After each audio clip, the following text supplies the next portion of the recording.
community? Yes, I've walked away from and divested myself from the things that we celebrate in Black culture that's trash.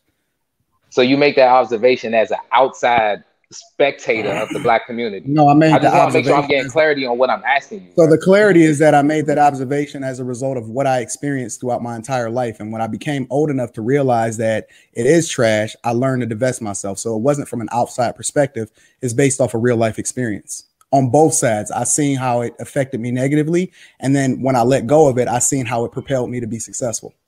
All right, I don't want to hop on this too long, bro, because I still don't think I'm getting the answer to my question. So, just to bring it all home, right? Are you saying that you got your experience, and from what you gathered in your experience in the Black community, you then determined that they're trash and decided from that point to disassociate yourself with them? I see you trying to outsider looking in. Nope, you're trying to put words in my mouth. And again, I'm not, bro. I'm asking you. You said with the Black community, and I specifically said the people, that the trash. I'm sorry, Black culture. The trash that's highlighted and celebrated as Black culture. That's specifically what I said. Anton Daniels said something. I agree with Anton. When you look at it in the broader context, and I want to say this slowly and clearly, because people will take what you say and run away with it. Yeah. When you look at the culture that we had, you came up with a concept called the Beano Nation, and I want you to talk about that. But Anton said something that brought forth a lot of consternation, and he said, Daniel, man, that the current culture that we live in is trash. And so some people say, oh, Daniel, man, talking about Black culture. And they didn't understand what he was talking about in context. But in context, I think that Andrew Man is right. Compared to the culture that you and I had, and remember our ancestors from the 20s, 30s, 40s, 50s, 60s, 70s, when music was popping, love music was powerful. The 90s, you and I grew up in the R&B era when rap music was more conscious, when gospel music was more powerful, everything was more powerful. So now, is it safe to say that what Anton Daniels said is true? Because when you put it in context, I'm going to say it again, when you look at it in a full context of it, I think Anton is right. It's not just a Black culture is trash. The American culture is trash. What say you? What say you? Fire for your mind. The Kosher Clinician.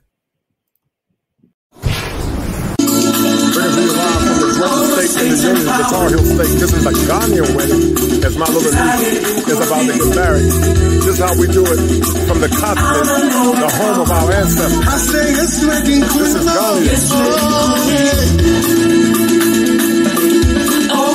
is Ghana. This is what culture looks like, guys. This is culture. This is real culture.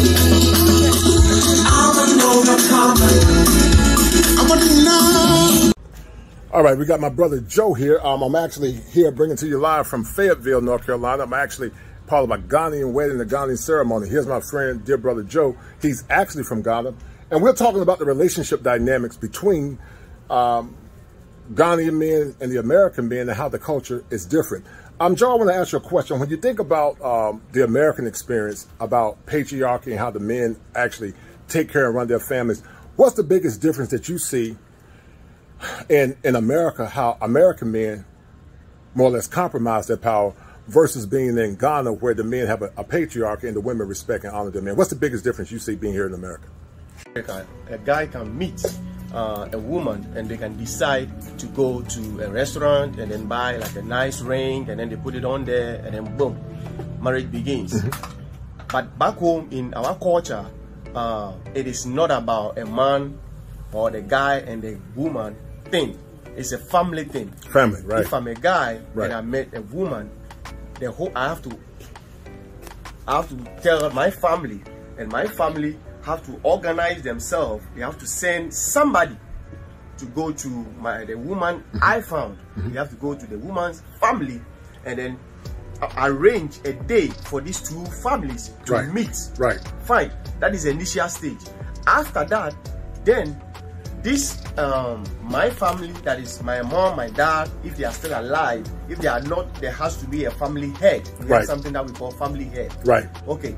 Let me explain family head, for example. Family head is not like here as you understand. When they say family head, here in America, you think always is the father of the house. But in Africa, when you say family head, there's nothing like that. Right.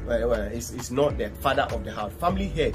Every family has somebody appointed to be the entire family. So if I have 10 kids, I have 10 brothers, and my nephews, my cousins, my uncles, we are all one family. So they're going to appoint the oldest person, somebody, to represent that entire family. So when we say family head, that is the family head I'm talking about. All right.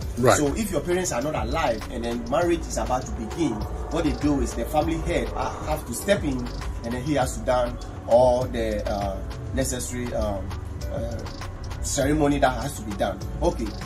Then after we see the woman's family, then they arrange a particular day for these two families to meet. Now when they meet, they have to ask the man, and then they have very well that, are you very sure that this woman that you have seen is the woman that you really want to be with? If he say yes, now they have to go to send somebody to go to the woman's family, and then the woman's family have to call the girl and sit the girl down, and then ask the girl that, hey, do you know this guy? He's coming here and he's saying that he has seen you and he wants to marry you. Do you agree? In front of your parents and then the guy's parents. So the girl will agree, officially agree there. So when the girl agree, before marriage arrangement and ceremony begin from these two families. So then they set a date and then they do it. So now let me tell you the downside of this. Okay, the downside of this is when all these things are done, because it is not done between just the man and the woman that are going to be in the marriage relationship, but it's done through the family wise. It is not easy to break.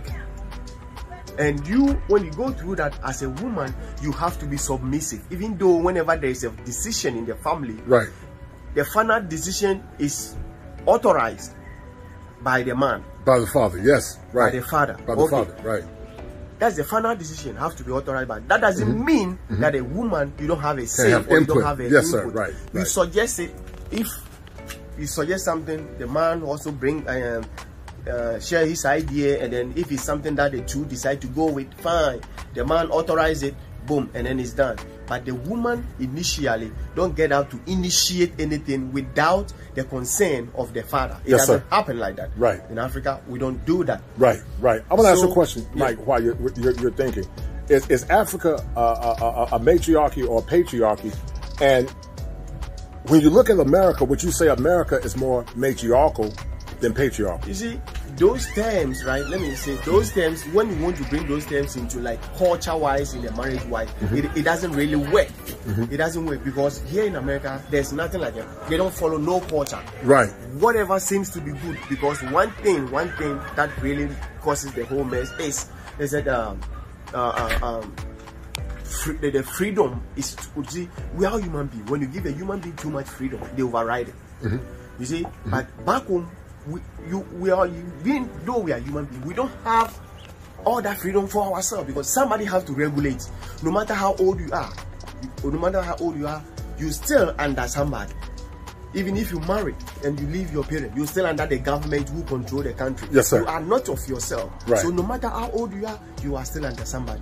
So don't ever think that because you are married or you've separated from your parents and now you have the other half, which is a woman or a man, to be with, to make a future plan or to make a future family. No, you are still under somebody. That is why when you commit, the government or the federal has to send a police or whoever. Yes, sir. Because no matter how rich, how poor, no matter what condition you find yourself, you are still under somebody. So as a woman, you are always under your husband, and then the husband is also always under. The husband is always also under the protection of God. Right. Which most people don't want to hear the name God, but it exists. Whether you like it or not, it is something that is there. You cannot avoid it. Right. You can get away with it, and if you're okay, that's fine. But it's something that is part of us. So human beings per se is not free until you die. Yes. Right. You can never be free until you die. Right. No matter what stage, when you are little, you are under your parents' control. If your parents are not there, your other siblings, they are under your control. When you grow up, you are under somebody's control. You will be under the government control, even if you are not under your parents. No matter until you die, you will still go to be. It's a law. So whenever, but here in America, when the women marry or the men marry, they think they are for themselves. You see, they are for themselves. They don't want to. They're individualistic. No, that is where you get yourself more into somebody. Yes, but right now, whatever decision you make, because first of all, you have to understand the quote and quotation that says marriage. Marriage means to tie, to join something together. To together. So when you are joining something together, how come you're going to make a decision without letting the other half know it? Right. That means that the concept and the understanding of marriage, you don't get it. You don't understand it. They don't understand it, right? You see, you don't understand it. So for you to understand the concept, the basic function of what the marriage is, right, is to join. That means the ideas need to be joined. The authorization, whatever it is, it needs to be joined. Whatever decision that has to be made in the family has to be a joint. You understand that? And the final, whoever make the final authorization is the man who makes the final authorization. Right. It doesn't matter whether you, being the woman, you make more money in your job than the man making. It doesn't matter. It doesn't matter. He's still the final decision maker. A man. Right.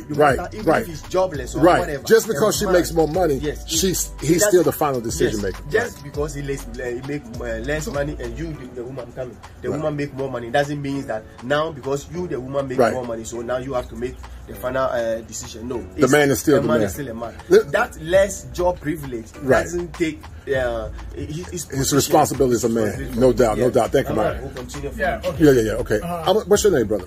Lloyd. So, what part of Ghana are you from? Eastern region. Eastern region of Ghana. Okay, I'm gonna ask you this question. So, in America, American black men deal with shaming language, right? You know what shaming language is. Yeah. And so, shaming language might say you're stupid, you're ugly, you're not man enough. How is shaming language dealt with traditional Ghanaian men? How do they deal with women that are shameful and disrespectful with their mouth? How do you guys deal with those women? It's the same thing everywhere. It's everywhere, right? You know, somebody who's bad is bad. Their language, the way they speak to people, if it's just vulgar, it's just bad is bad. You know, it's just how you relate to people. If you understand where somebody's coming from, why they talk that way, though it's a culture, it's something you learn too. Right. Coming up. Right. So, but how do they deal with bad behavior? How do they deal with bad behavior? It's not punished. In Ghana. Speech. Freedom with speech is there. Like being disrespectful to your husband, being disrespectful to a tribal elder. That's what I'm talking about. When you come to, you see, like using a bad language, right? In a marriage, in Africa we don't authorize that. We don't encourage that, and that doesn't happen most of the time. Right. You hardly see it. Or before you see that happening or you see that popping up in marriage, that means the marriage is about to fall out. Right. Yes. But when the marriage still stands, you will never see a man or a woman raising his or her voice on each other. They don't do that. That means the marriage still stands. But the moment you see misunderstanding, and I mean, all marriages is not 100%. Right. Right. It's going to be some ups and downs. It doesn't hold for that long. I mean, it comes and go. But raising your voice and then using the F word or whatever word on your husband in Africa, we don't authorize that. The man can decide to report you to your family head. Your family head can call you as a woman and then really address you and then point your mistakes right there for you. Right. Yes. Here, there's nothing like that. Once you marry, no one is above. Right. There's no accountability. There's no accountability. Yes. They can do whatever. Even your parents cannot even call you to advise you on the marriage that they are in. But back home, even though when you marry, you leave your parents and then have your house or your family as your own. Your parents can still call you and they can still give you teachings, give you guidelines. Your wife is saying this. Please make sure these things don't happen. And if you need something, I mean, they can explain. They can call you and then, I mean, really brush your face if you don't if you did something wrong. Wow, you said so. What do you mean by brush your face? Brushing your face means telling somebody this was a mistake. Go straight to the point. If it's wrong, say it's wrong. Right. And now, if it's right, it's right. Only that the man can leave you there with your family.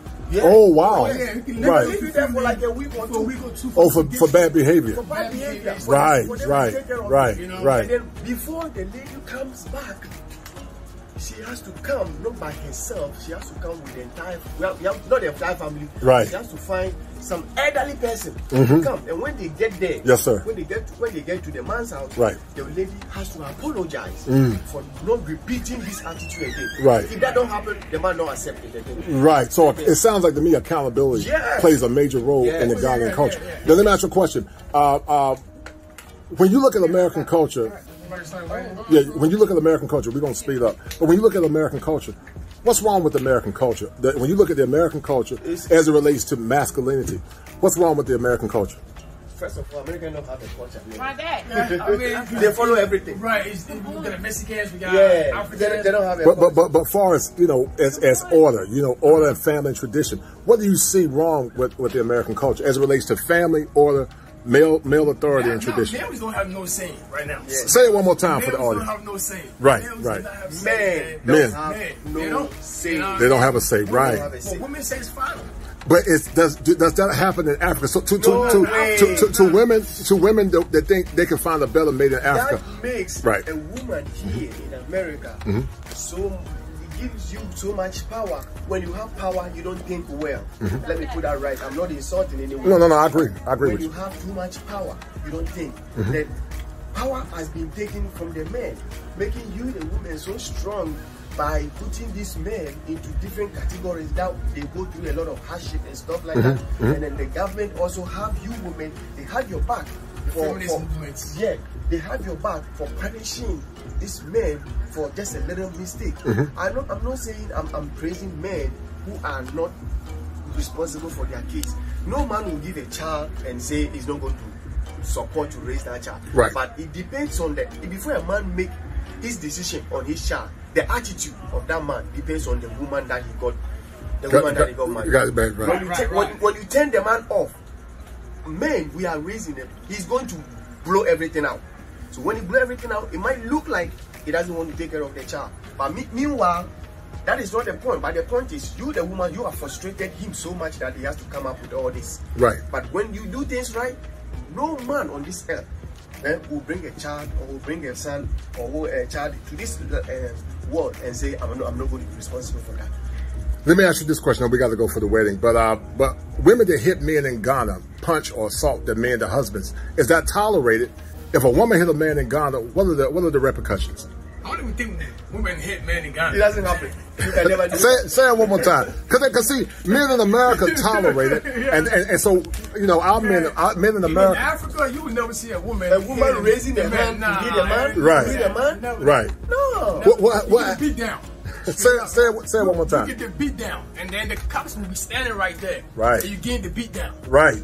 If it does happen, which I've seen before, if it does happen, the man is going to retaliate in a very bad way. In a bad way, trust me, the police can be there, the public can be there. And it's still if they knew you, the woman who you started it, they're going to make sure your husband deals with you. Right. Before they intervene. Right. Police will stand there and look at it. Nobody will help you. Right.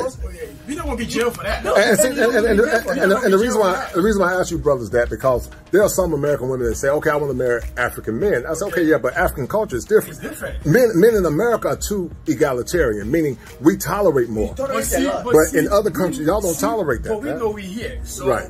We won't tolerate it because we're here in America. Because you're here in America, right? Yes. Right. Now, if I happen to have American woman, right?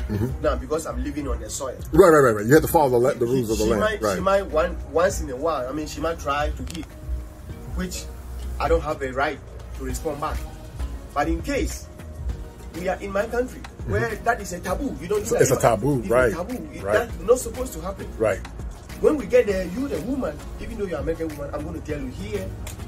Woman don't raise a hand on the man. Yes. So be careful. If I did something wrong, I mean, just talk to me. Don't raise your hand. They know that's a taboo. It's a no-no. It's a complete taboo. You don't do that. You don't do that. In certain culture, if it does happen, right? You, the woman, your family, they have to buy a goat, a sheep. Oh, wow. Yeah, or a fowl. You have to take it to the man's house to plead, to beg the man for that thing. Because it's a big offense. Right. So let me ask you a question, and I'm going to let you guys go. We're going to go in for the wedding. If men, what should American black men that are considering dating Ghanaian women or African women in general? I know the cultures are different, the tribes are different, but what would you guys say is the biggest difference between ADOS women versus women from Ghana or just African women in general, like from Nigeria? We know they have some of the same similarities, but how are they different in you guys' opinion?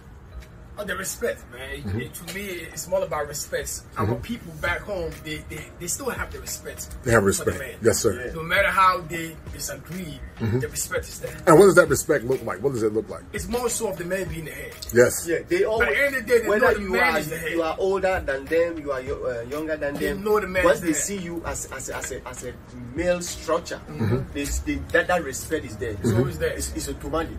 It doesn't change. Right. Yeah. So, but when you come here, it's very, very limited. It's very limited. Yeah, very, yes. very limited.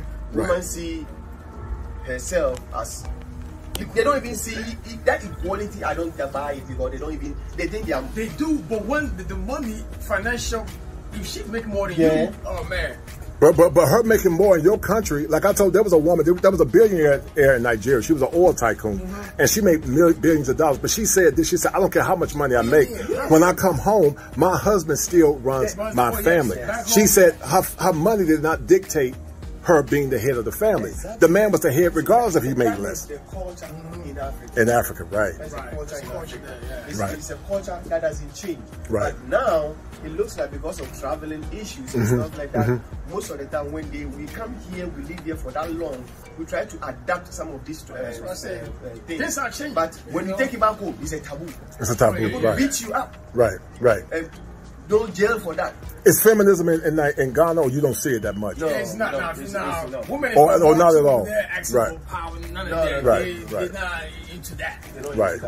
Right. They just know, okay, I'm the lady, he's the man. Yeah. And they follow along. And that's it. And that's why the families are more intact. That's why the cultures are more intact. They're not struggling, no doubt, no doubt. But listen, guys, we're at it live from the greatest state in the union. We're talking about family and relationships. These brothers are part of my tribal family, as my niece is going to be marrying into their family. So remember this, guys, and I appreciate you guys from interviewing. Right, if it ain't seven, it ain't kosher. If it ain't kosher, it ain't right. We will be having a show tonight, guys, sharing this conversation.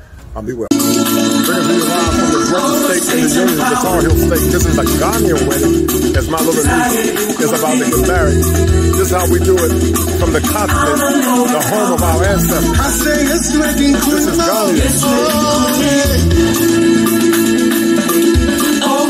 is Ghana. This is what culture looks like, guys. This is culture. This is real culture.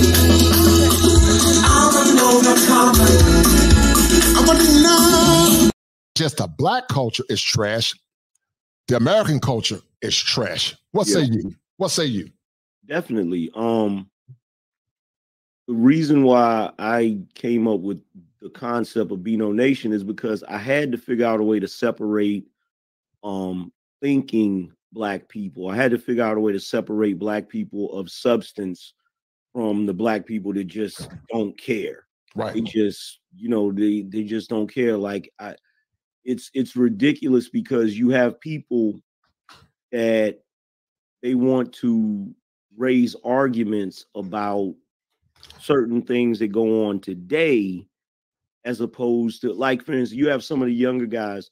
If I talk about certain rappers, they will immediately say, like, really? Are you quoting rappers? But see, they live in an era where rappers ain't talking about it. Mm-hmm. I grew up in the era of the Chuck D's. I grew up in the era of the KRS-Ones, where that was our voice. That was our voice for a very long time. Like the era I grew up in, most of our celebrities really were speaking for us and for our culture. Right. They weren't tools of destruction, right, as they are now. So back in the day, I look at the way our culture was, how rich it was, how important it was. So you had the Harlem Renaissance. You had black people that were in jazz music. You had black people that were in blues and rock and roll. Mm-hmm. You had black artists like Ernie Barnes. You had black speakers. Black intellectuals like James Baldwin. Right. You had all of these different aspects of black culture that was rich and is what caused us to be the leading group across the diaspora. Many black people across the world look to a lot of the people from America that are black leadership and for different cues on doing certain things. But now, if you look at it, it's like, who do you like nowadays? Who do you have that are really doing significant things? If you have someone that tries to do something significant, right, they're immediately shut down. Like shut down, right? Somebody like Ice Cube, you know, the contract with Black America, immediately shut down. You know, and the ones who ain't about nothing, they get put up in front of everybody. So you have somebody like Will Smith, who by all measure, you know, is a very accomplished guy, but he obviously has some issues that he's going through. But they have no problem putting him front and center, you know, for everybody to see and see his dysfunction on display. And you know, you have people like Megan Thee Stallion, that's supposed to be representative of, you know, female empowerment. You know, you got all of this foolishness. You have that freaking song F&F, this 20 million views. When I was coming up, that chick people would have laughed at that song. They would have laughed at her. She would have never been able to get that much attention, you know. So I had to figure out a way to separate us. So, you know, a lot of people, they hear that Black in name only, and they immediately think it's some sort of sellout coon type stuff. Right. No, what it is it's a group of Black people that are saying, if today's representation of Black is a rapper getting killed every week, if today's representation of Black is women twerking on tables, if today's representation of Black is Black people falling for every trick in the book, every okie doke, right? And no, we don't want to be associated with that. We would rather be associated with what Black was. Right, what it was, right. What I remember. Yes, sir, right. Yeah. So in this day and age, we would have to be Black in name only. Black in name only, yes. We don't represent what Black folks are doing today, or what Black people think is cool today. You know, I totally agree. Shout out to my man Aaron. I appreciate it, Aaron. One of the most underrated channels I ran across. I appreciate it, man. It's a lot of work. You know, I think it's somewhat underrated as well. But I'm gonna keep grinding until the name get out. And I think the Angry Man as well. You know, Angry Man, you were one of the original creators of the space for men. You did a lot of the groundwork. You were what I call one of the original generals of the manosphere. You started it or played a major role in building these platforms. And, you know, one could argue that you're very underrated, as well as myself being a licensed therapist. But I'm not going to stop. I'm going to keep going because I know what my talent is. And